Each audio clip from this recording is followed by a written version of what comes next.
Rahul and Revanth ఇది ఓ rare successful combination. రాజకీయాల్లో చాలా మంది నేతలను చూస్తున్నాం. కానీ ఇన్ని పార్టీల్లో ఇంతమంది నాయకుల్లో కొందరు మాత్రం ప్రత్యేకంగా నడుచుకుంటారు.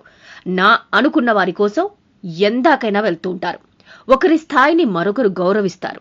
ఒకరికి ఒకరు నమ్మకంగా మెసులుకుంటారు. పరస్పరం గౌరవించుకుంటూ ఆదర్శంగా నిలుస్తూ ఉంటారు.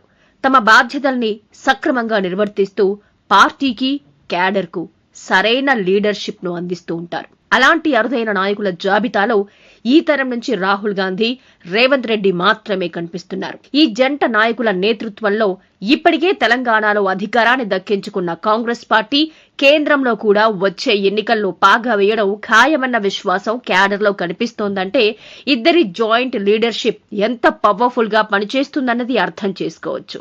ఎవరినైనా నమ్మితే రాహుల్ గాంధీ అంత త్వరగా విడిచిపెట్టరని, ఒకసారంటూ నమ్మకంగా కలిసి నడిస్తే ఎలాంటి పరిస్థితుల్లోనైనా కలిసే ఉంటారని కాంగ్రెస్ నేతలే కాదు కార్యకర్తలు కూడా చెబుతూ ఉంటారు. రేవంత్ రెడ్డి కాంగ్రెస్ లో చేరినప్పటి నుంచి జరిగిన పరిణామాలు గమనిస్తే ఇది నిజమేనని సాధారణ ప్రజలు కూడా భావిస్తూ ఉన్నారు. ఎందుకంటే కాంగ్రెస్ లోకి రాకముందు రేవంత్ రెడ్డి చాలా పార్టీల్లో పనిచేశారు. కెరీర్ మొదట్లో స్వతంత్ర అభ్యర్థిగా రాజకీయ ప్రస్థానాన్ని ప్రారంభించినా అటు తరువాత ఆనాటి టీఆర్ఎస్ లో చేరారు. కొన్నాళ్లకే టీడీపీలో చేరి నాయకుడిగా అంచెలంచెలుగా ఎదిగారు. పార్టీ అధినేతకు అత్యంత విశ్వాసపాత్రుడిగా పేరు తెచ్చుకున్నారు. తెలంగాణ ఏర్పాటు తరువాత ఉన్న రాజకీయ ప్రత్యేక పరిస్థితుల్లో బీజేపీ నుంచి ఎంపీగా గెలిచి జాతీయ స్థాయిలో పేరు తెచ్చుకున్నారు. అప్పుడే రాహుల్ గాంధీ దృష్టిలో పడ్డారు. తరువాత అనూహ్యంగా కాంగ్రెస్ లో చేరారు.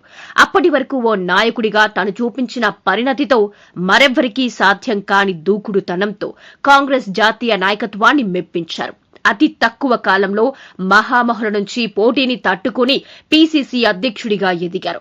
తన నేతృత్వంలోనే పార్టీని ఎన్నికల్లో గెలిపించారు.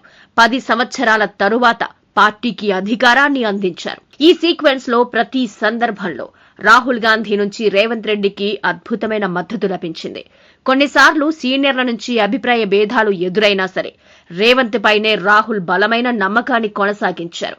ఏ సందర్భంలో కూడా రేవంత్ రెడ్డి మాటను కాదని రాహుల్ గాంధీ కానీ కాంగ్రెస్ జాతీయ నాయకత్వం కానీ ఎలాంటి సంచలన నిర్ణయాలు తీసుకోలేదు. తెలంగాణ ఎన్నికల్లో అభ్యర్థుల ఎంపిక, గెలుపు తరువాత మంత్రుల ఎంపిక, వారికి శాఖల కేటాయింపుల ఎంపిక, తాజాగా మంత్రివర్గ విస్తరణ, మధ్యలో పీసీసీ ఎంపిక, కులగణన ఇలా ఏ సందర్భంలో చూసినా, ఏ సమయంలో గమనించినా రాహుల్, రేవంత్ ఇద్దరూ ఒకే నిర్ణయంపై నడిచారు. ఏనాడు అభిప్రాయ భేదాలు లేకుండా ముందుకు వెళ్లారు. తామిద్దరూ ముందు నడుస్తూ పార్టీని, క్యాడర్ను నడిపించి తెలంగాణలో విన్నింగ్ కాంబోగా నిలిచారు.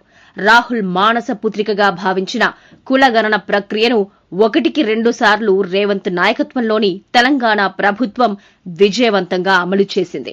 యావత్ దేశానికే ఈ ప్రక్రియలో ఆదర్శంగా నిలిచింది. ఓ దశలో ప్రధాని మోదీ దేశవ్యాప్తంగా కులగణనకు నిర్ణయం తీసుకునే దిశలో తెలంగాణలో రాహుల్, రేవంత్ నాయకత్వం సాధించిన ఘనతే కారణంగా నిలిచింది. అందుకే రాహుల్ ఉన్నంత వరకు కాంగ్రెస్ ను ప్రత్యర్థి పక్షాలేమీ చెయ్యలేవు. రేవంత్ ఉన్నంత వరకు తెలంగాణ కాంగ్రెస్ ను ఏ రాజకీయ పార్టీ కూడా కదపలేదు, కుదపలేదు.